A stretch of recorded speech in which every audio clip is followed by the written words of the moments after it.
Nyt mä ajattelin kertoa muutaman semmoisen säästövinkin, millä meidän perhe säästää kaikista eniten.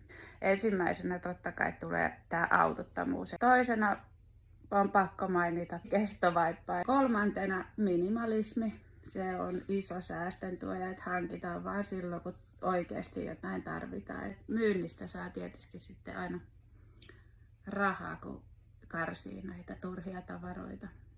Neljäntenä mä voisin mainita ruoan. Eli meillä tehdään tosi paljon itse. Meillä on ruoka tosi pelkistettyä yksinkertaisista raaka-aineista. Sitten meillä on harrastuskulut tässä vaiheessa tosi pienet. Uimahalli täällä on sunnuntaisin ilmainen toi vauvauinti tai perheuinti. Pienet kuntosalimaksut. Ja toki meillä on aika maltilliset asumiskulut, kun asutaan pienissä neliöissä. Ja totta kai vaikuttajana mä teen ison säästön sillä, että yhteistyönä saan tarvittavia tavaroita ja hankintoja.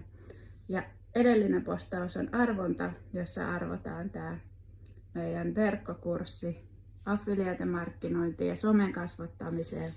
Siellä moni vastaakin syitä, minkä takia ne ei ole aloittanut tätä somella tienaamista. Monet näistä on ratkaistavissa, eli kyllä mä sanon, että sullakin on tähän mahdollisuus, jos sä oikeasti sitä haluat. Että apukeinoja on hirveästi tarjolla. Ja pitää vielä muistaa, että mäkin olen aloittanut ihan sieltä nollista ja voi, että mua hävettää ne ensimmäiset videot ja mua niin jännitti, kun mä puhuin kameralle.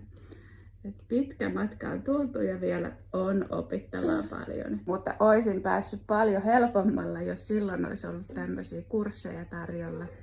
Et aika työn on tehnyt, että on kaikki tuosta affiliate-markkinoinnista itse opetellut.